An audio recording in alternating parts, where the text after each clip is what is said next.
Labdien! Šodien mēs esam objektā. Mājas saimnieks mūs uzaicināja kā ekspertus, lai mēs palīdzētu ar mājas siltināšanas risinājumu.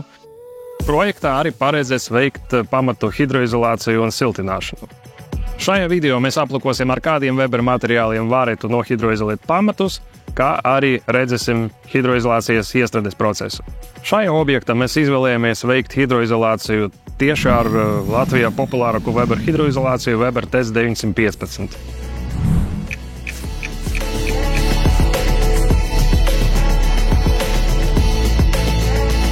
Ar manu kolēģi Kristapu mēs esam sagatavojuši visus nepieciešamus materiālus un darba rīkus, lai sāktu veikt pamatu hidroizolācijas darbus. Pirms hidroizolācijas darbiem ir nepieciešams sagatavot pamatni, nogruntēt to ar atbilstošu grunti. Gruntešanai mēs izmantosim Weber TES 901.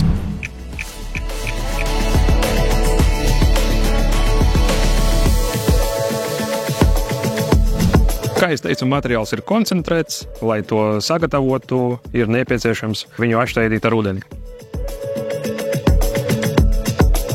Mēs sagatavojam nepieciešamo ūdens daudzumu un tagad pievienosim attiecīgu grunts šķidruma daudzumu.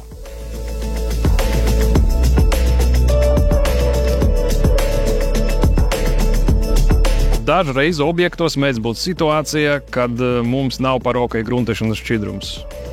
Šajā gadījumā mēs rekomendējam nekādā gadījumā neizvairīties no gruntešanas, bet ko jūs varat darīt? Jūs varat sagatavot gruntešanas šķidrumu no pašas hidroizolācijas.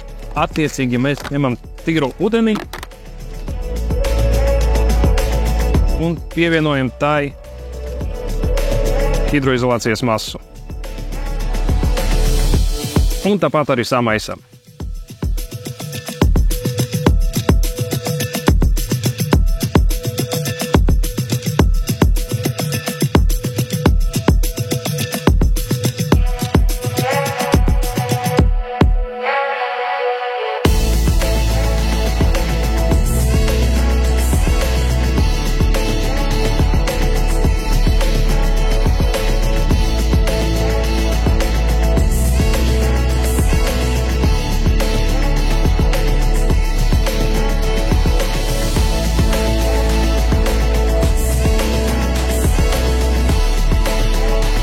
Nogruntēta virsma ir gatava hidroizolācijas iestrādei īsi pēc gruntēšanas. Weber TES 915 ir gatavs darbam pēc vieglas pārmaisīšanas.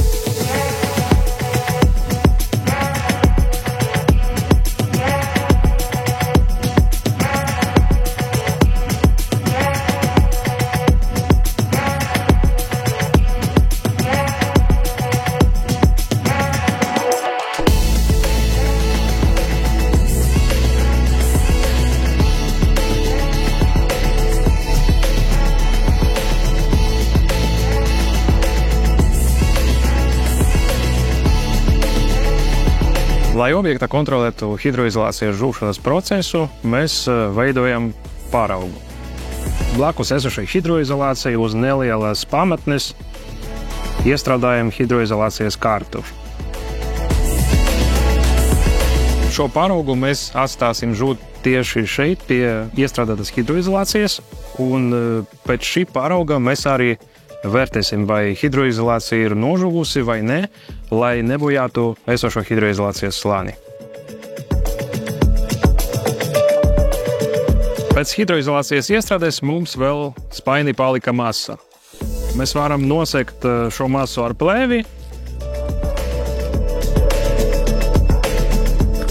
un tādā veidā hidroizolācija var uzglabāties līdz tam brīdim, kad mēs turpināsim darbus. Par Weber pamatu hidroizolācijas risinājumiem, kā arī citiem risinājumiem, jūs varat atrast informāciju mūsu FIBO konstrukciju katalogā, kā arī mūsu vietnē lv.weber. Pagāja 3 dienas, un mēs turpinām darbus mūsu projektā. Šodien mēs parādīsim jums siltumizolācijas pielīmēšanu. Mēs varam iet tālāk ar darbiem tikai tad, kad hidroizolācijas slānis ir pilnībā nožuvis. Kā par to pārliecināties, ja jūs atceraties, tad mēs esam sagatavojuši tādu paraudziņu, kuru mēs varam griezt un skatīties, cik labi hidroizolācijas slānis ir nožuvis. Kā mēs redzam, hidroizolācijas slānis ir nožuvis, mums ir grūti atdalīt to no pamatnes, mēs neredzam nekādu mitrumu zem hidroizolācijas slāņa. Līdz ar to mēs varam turpināt darbus. Mēs esam sagatavojuši vēl vienu nelielu paraudziņu, lai parādītu jums hidroizolācijas elastības īpašības. Kā jūs redzat, mēs varam to locīt dažādos virzienos, un hidroizolācija neparādās plaisas. Kā es jau teicu, Weber TES 915 ir gan hidroizolācija, gan līme ekstrudētam putopolisterolam. Ja mūsu projekta uzdevums ir gan veikt hidroizolāciju, gan pielīmēt siltumizolācijas loksnes, tad svarīgi atcerēties, ka abas darbības jāveic pakāpeniski. Mēs vienmēr vispirms iestrādājam hidroizolāciju, tad gaidām, kad slānis ir nožuvis, un tikai tad ar to pašu materiālu Weber TES 915 veicam lokšņu pielīmēšanu. Tāda tehnoloģija nodrošina gan hidroizolācijas slāņa nepieciešamo biezumu un viendabīgumu, gan arī nodrošina kvalitatīvu lokšņu pielīmēšanu. Lai pielīmētu ekstrudētu putopolisterolu pie hidroizolācijas, mēs varam izmantot arī speciālas putas Weber Therm PU Fix.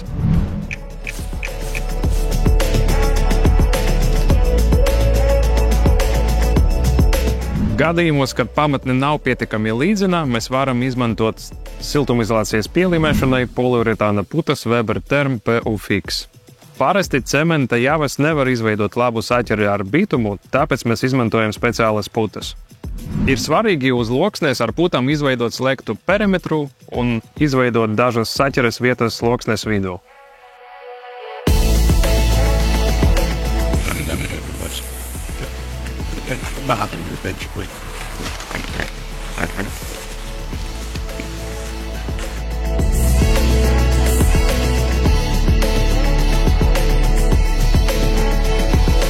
Gan hidroizolācija, gan siltumizolācija pazemes daļa ir nepieciešama aizsardzība.